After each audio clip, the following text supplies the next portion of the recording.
Whenever we record a purchase, we automatically go to our purchase module, which is right here, and we click on this. What happens is we receive we obtain an invoice that says pay later, and this is exactly our situation. We're going to be paying the $1,800 at a later date, but we need to record the expense in the period that we incurred the expense. Let us see if the maintenance or session date is March 31st. So we're going to advance the session date to March 31st.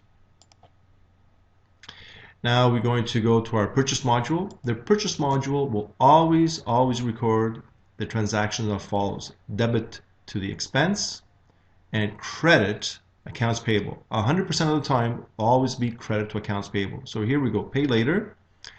This invoice is from the rental used equipment, cleaning equipment Inc. company. We had equipment for cleaning the stains.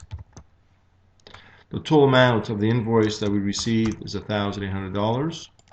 We'll simply put an invoice number. This transaction, the moment we post it, it will record behind the scenes an electronic journal entry that will say the following: debit the account number 5730, which represents rental cleaning equipment, 1,800. An increase of a debit, an increase of an expense is a debit. An increase of an accounts payable is a credit. So here we go, debit the expense and credit the accounts payable. We will post the transaction.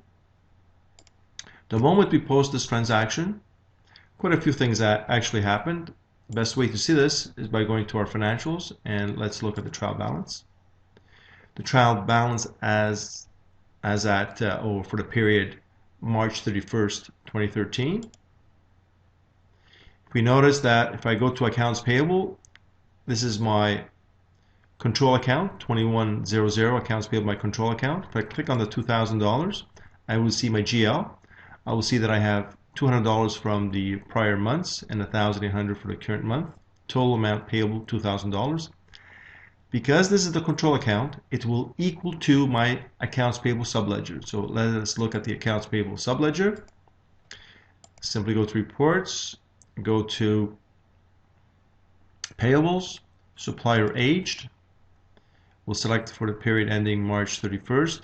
I only want to see the summaries. Here we go. We have FIDO. We owe $200, and this bill is a little late. We haven't paid it for about 31 days, and we have the new cleaning invoice of $1,800. Now, as usual, the subledger will always agree to the control account.